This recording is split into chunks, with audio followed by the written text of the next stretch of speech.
Ya, Assalamualaikum warahmatullahi wabarakatuh. Dengan saya Aldin Kiyot Santosa dari Universitas Pamulang. Sekarang saya ingin mempresentasikan tentang analisis titik impas. Oke, langsung kita mulai aja ya. Let's go. Oke. Analisis titik impas. Analisis titik impas atau analisis break even point atau BP diperlukan untuk mengetahui hubungan antara volume produksi, volume penjualan, harga jual, biaya produksi, biaya lainnya baik yang bersifat tetap maupun variabel, dan laba atau rugi. BP adalah titik impas yang mengacu pada jumlah pendapatan yang harus diperlukan untuk menutup total biaya yang sudah dikeluarkan dalam jangka waktu tertentu, baik biaya tetap maupun biaya variabel. Jadi BP ini adalah untuk mengetahui ya antara hubungan dari variabel-variabel volume produksi, volume penjualan, harga jual, biaya produksi, biaya lainnya yang bersifat tetap maupun tidak, dan laba atau rugi. Jadi intinya itu BP untuk mencari titik impasnya yang mengacu pada jumlah pendapatan yang diperlukan untuk menutup total biaya yang sudah dikeluarkan dalam jangka waktu tertentu. Jadi titik impas itu, jadi BP itu untuk mencari titik impasnya ya. Sekarang kita lanjut ke slide selanjutnya. Oke, dari beberapa definisi di atas dapat diambil kesimpulannya bahwa titik impas atau break even point atau BP adalah yang pertama, suatu cara agar perusahaan mengetahui berapa tingkat minimum volume penjualan agar perusahaan tersebut tidak menderita kerugian. Yang kedua, suatu teknik analisis untuk mempelajari hubungan antara biaya tetap, biaya variabel, keuntungan atau profit atau volume kegiatan. Yang terakhir, disebut juga sebagai analisa cost profit volume karena mempelajari hubungan antara biaya laba, volume kegiatan. Ya. Oke, kita lanjut lagi. Terus ada juga tujuan BP.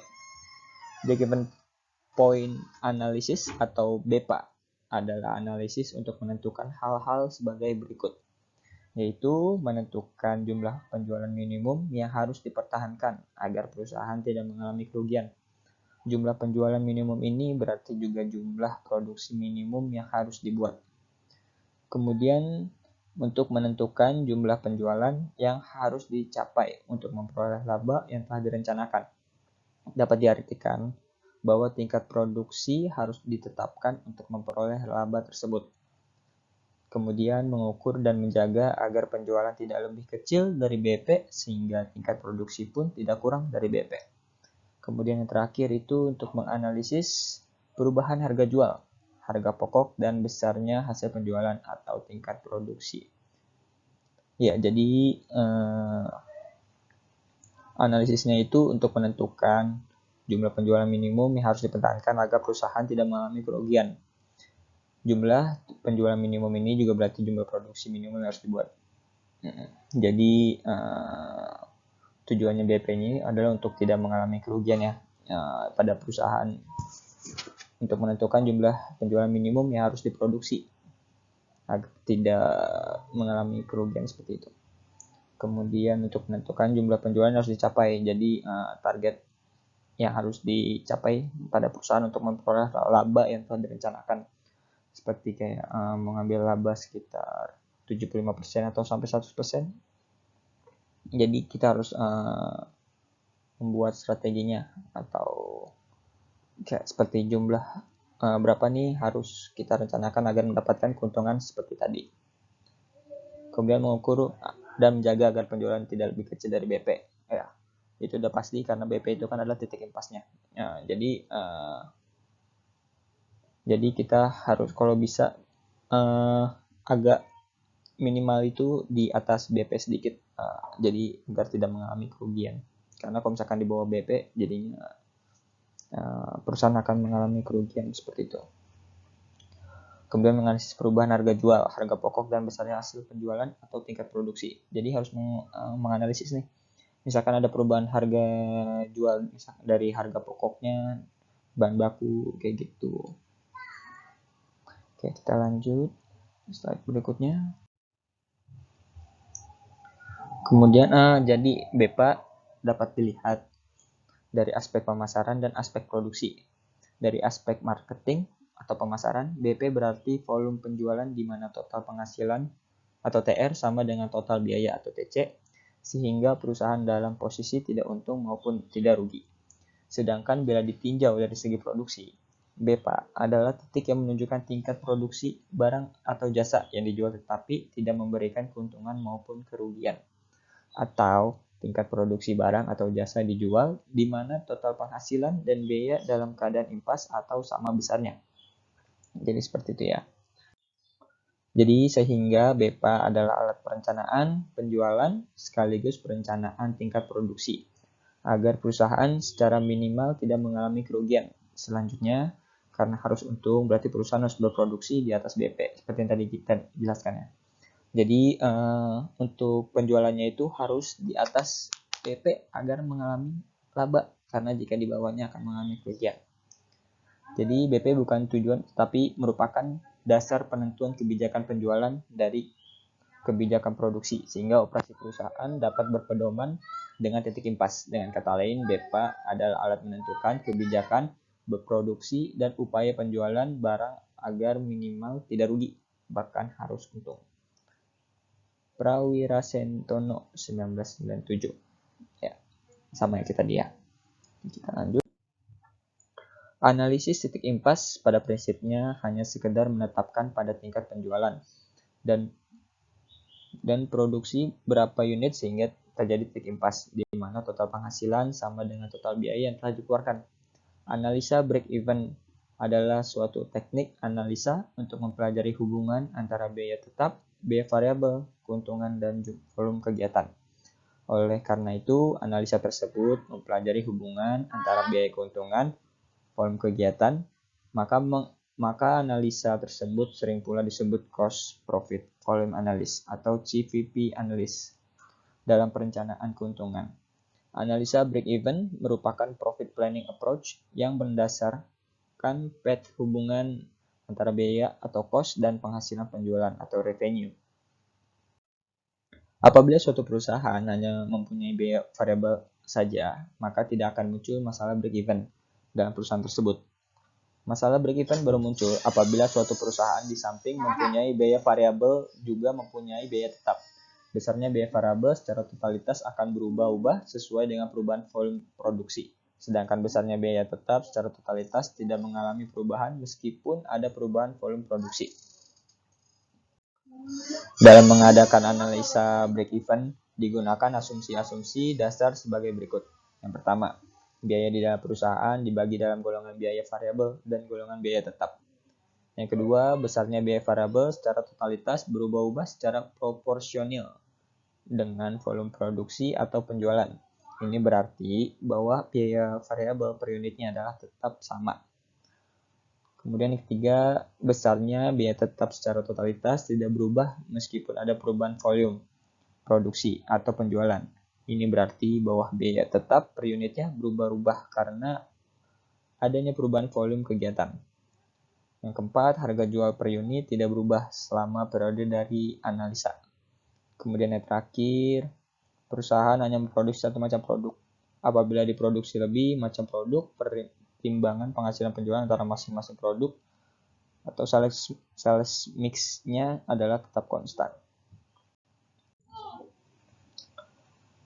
Salah satu cara untuk menentukan break-even point adalah dengan membuat gambar break-even.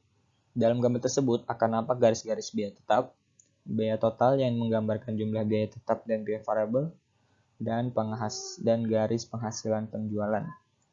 Besarnya volume produksi atau penjualan dalam unit nampak pada sumbu horizontal atau sumbu X, dan besarnya biaya dan penghasilan penjualan akan nampak pada sumbu vertikal atau sumbu Y. Sumbu X horizontal itu kayak gini, yang vertikal itu yang Y kayak gini. Gitu. Dalam gambar break-even tersebut, break-even point dapat ditentukan, yaitu pada titik di mana terjadi persilangan antara garis penghasilan penjualan dengan garis biaya total. Dan apabila titik tersebut kita tarik garis lurus vertikal ke bawah sampai sumbu X, akan nampak besarnya break-even dalam unit. Dan kalau titik itu ditarik garis lurus horizontal ke samping sampai sumbu Y, akan nampak besarnya break even dalam rupiah.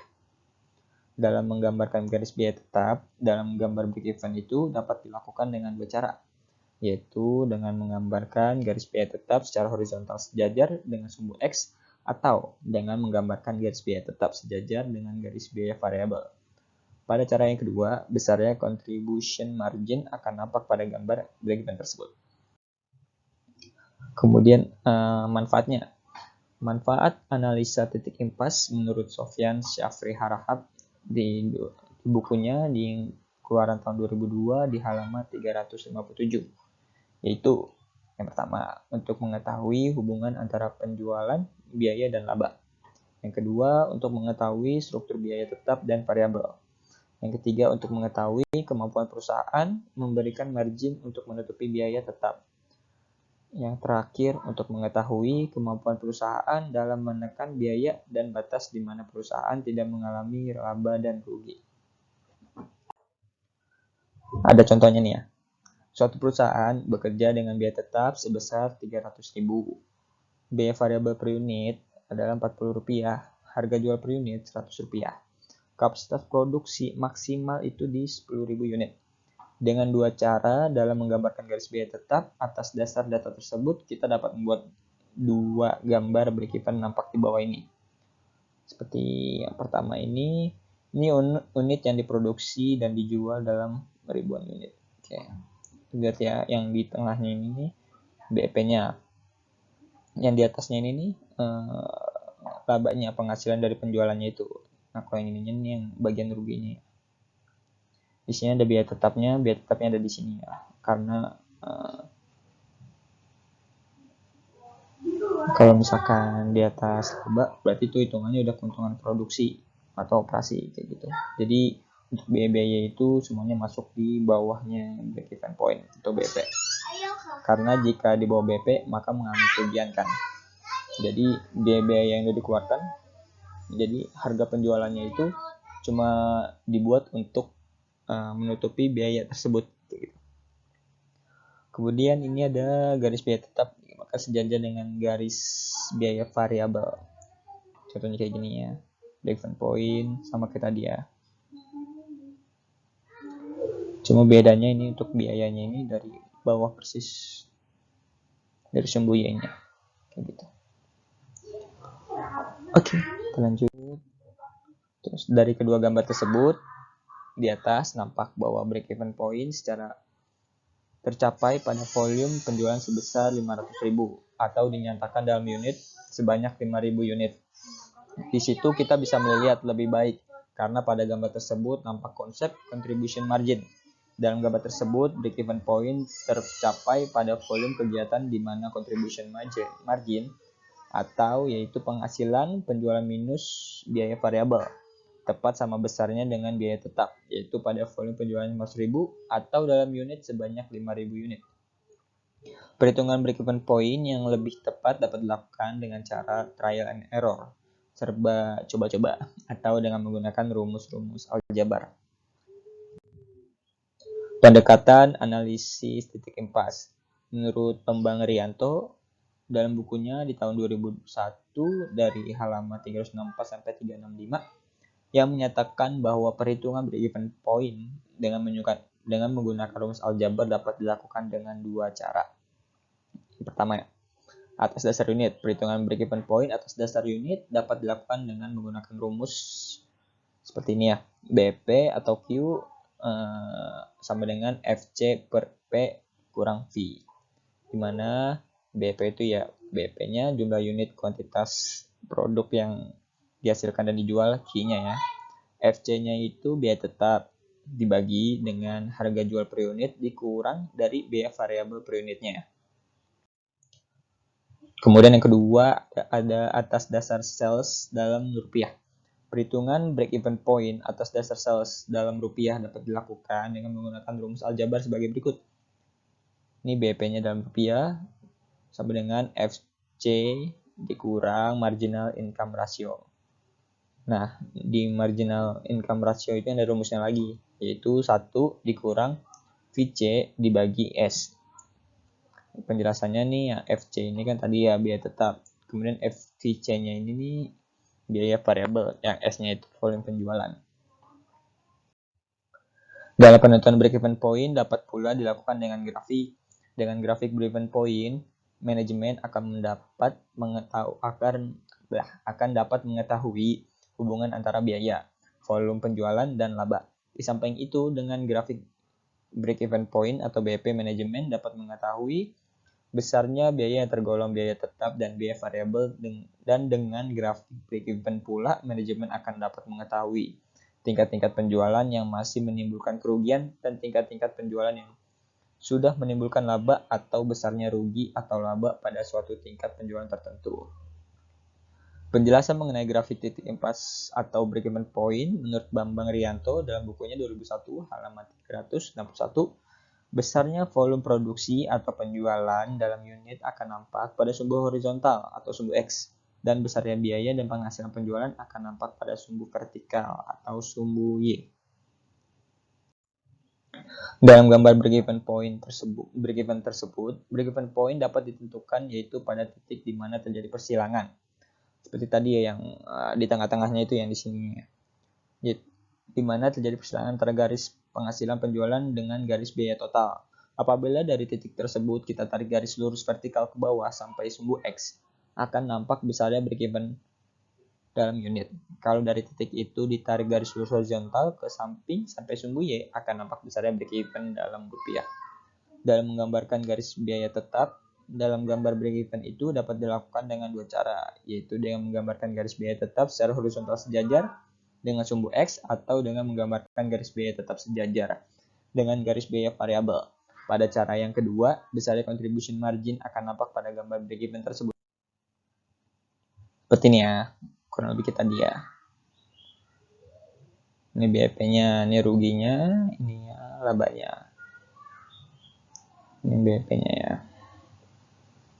Oke, lanjut. Pengaruh analisis titik impas terhadap biaya variabel.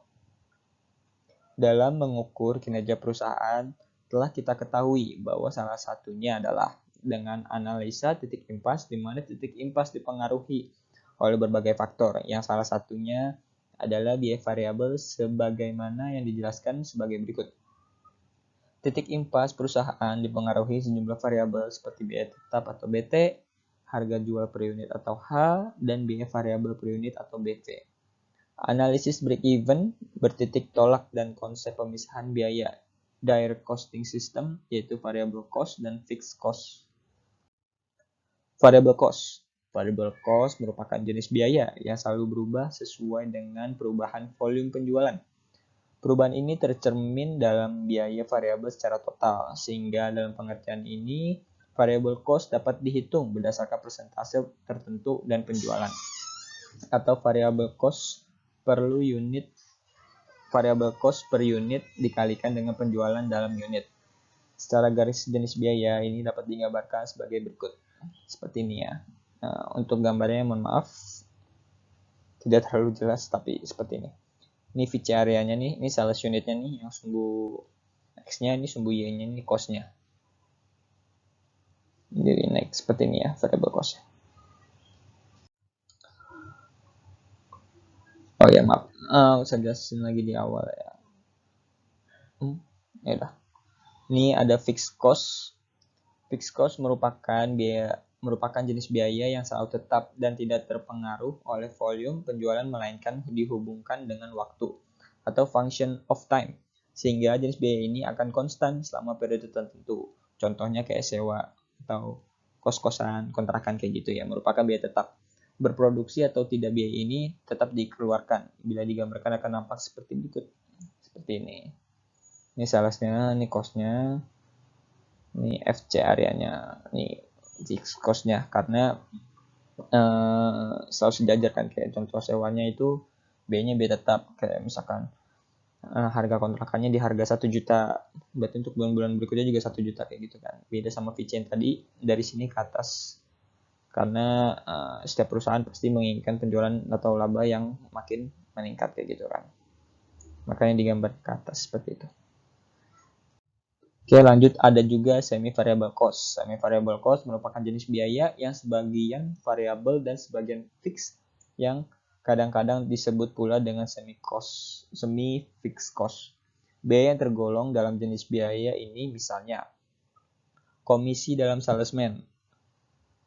Biaya komisi mungkin tetap dalam range atau volume tertentu dan akan naik pada level yang lebih tinggi. Bila digambarkan akan nampak seperti gambar di sini ya.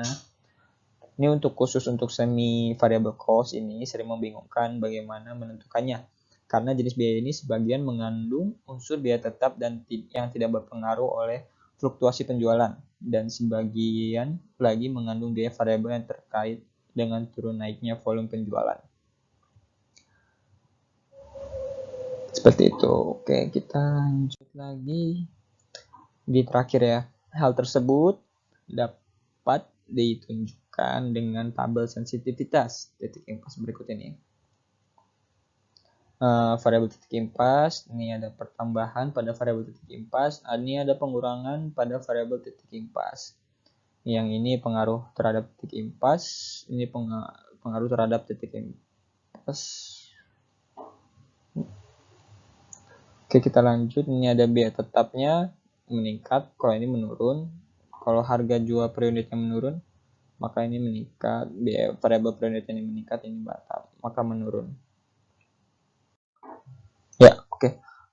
Mungkin kurang lebihnya seperti itu penjelasan dari saya tentang analisis titik impas atau BP. Oke, kurang lebihnya mohon maaf. Assalamualaikum warahmatullahi wabarakatuh. Bye-bye.